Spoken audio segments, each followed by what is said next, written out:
Youth को ignore इसलिए कर रही है, उसको ऐसा लगता है कि जो यूथ है सिर्फ ये वोट देने के लिए बना है। हम अगर वोट दे के सरकार बना सकते हैं तो हम सरकार गिरा भी सकते हैं। और मैं एक ये जो मूवमेंट है इसका एक छोटा सा कॉकरोच हूँ, जो कि टोटल जेन-ज़ी का मूवमेंट है और जेन-ज़ी के मुद्दों पे मूवमेंट है। जिस जेन-ज़ी को सिस्टम पिछले दशकों से इग्नोर करता आ रहा है, जिसको ये नहीं पता कि एंटायर पॉपुलेशन का 65% यूथ है और आप यूथ को इग्नोर कर देंगे तो कैसे चलेगा। 5 मुद्दे यदि आप रखें तो क्या रखेंगे?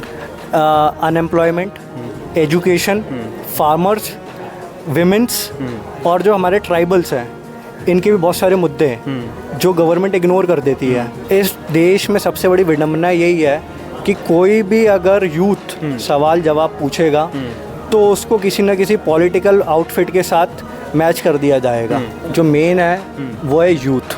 यूथ जो डिसाइड करेगा वो अब होगा इस प्रदेश में, इस देश में। नमस्कार, द लपेटा देख रहे हैं आप और मैं हूं आपके साथ आदर्श पांडे। कॉकरोच जनता पार्टी सीजेआई के बयान के बाद जो cockroach RTI activist, media person, social media influencers को कहा गया, जिसके बाद एक बाढ़ सी आ गई।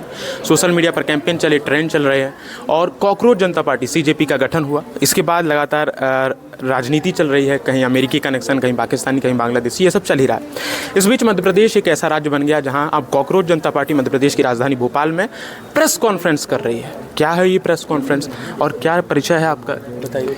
मेरा नाम मयंक सिंह है, मैं मध्य प्रदेश की कैपिटल भोपाल का निवासी हूँ और मैं एक ये जो मूवमेंट है इसका एक छोटा सा कॉकरोच हूँ, जो कि टोटल जेन-ज़ी का मूवमेंट है और जेन-ज़ी के मुद्दों पे मूवमेंट है।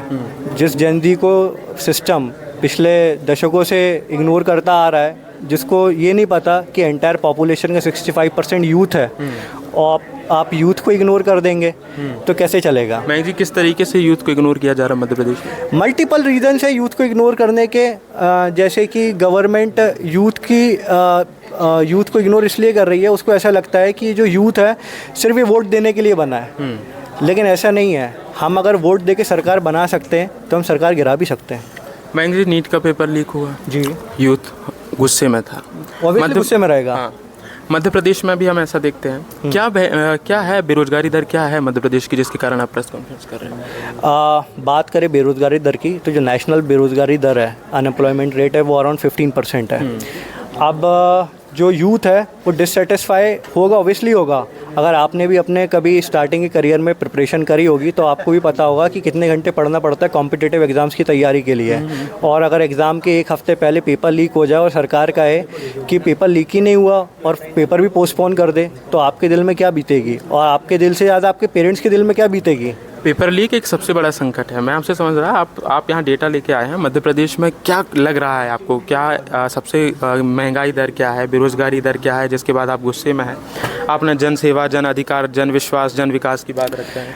मध्य प्रदेश में जो मध्य प्रदेश की सरकार है वो लाडली बहना योजना के नाम पे अप्रॉक्स 23,000 करोड़ का बजट एलोकेशन करती है।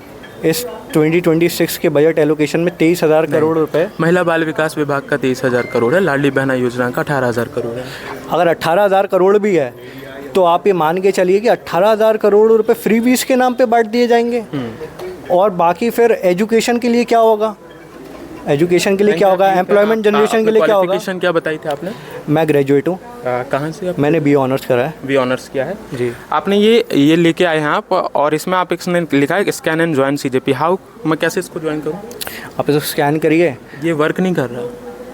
अभी कोई टेक्निकल एरर आ रहा हो सकता है, गवर्नमेंट ने इसको भी बैन कर दिया हो। ये वर्क ही नहीं कर रहा है। इतनी जल्दी कैसे गवर्नमेंट बैन कर देगी? अभी तो फ्लैश भी नहीं हुई कहीं न्यूज़। नहीं, ये फ्लैश हुई ना, आप इधर लेट पहुँचे, इससे पहले बहुत सारे मीडिया हाउसेस इसको कवर करके गए। तो मध्य प्रदेश के लिए क्या मुद्दे हैं? 5 मुद्दे यदि आप रखें तो क्या रखेंगे? अनएम्प्लॉयमेंट, एजुकेशन, फार्मर्स, विमेंस और जो हमारे ट्राइबल्स हैं इनके भी बहुत सारे मुद्दे हैं जो गवर्नमेंट इग्नोर कर देती है। अभिजीत दीपके जो नेशनल में शुरू किया, बॉस्टन यूनिवर्सिटी के छात्र थे जी, और आम आदमी पार्टी से उनका कनेक्शन निकल के आया। आपका भी कनेक्शन है क्या? इस देश में सबसे बड़ी विडंबना यही है कि कोई भी अगर यूथ सवाल जवाब पूछेगा तो उसको किसी न किसी पॉलिटिकल आउटफिट के साथ मैच कर दिया जाएगा।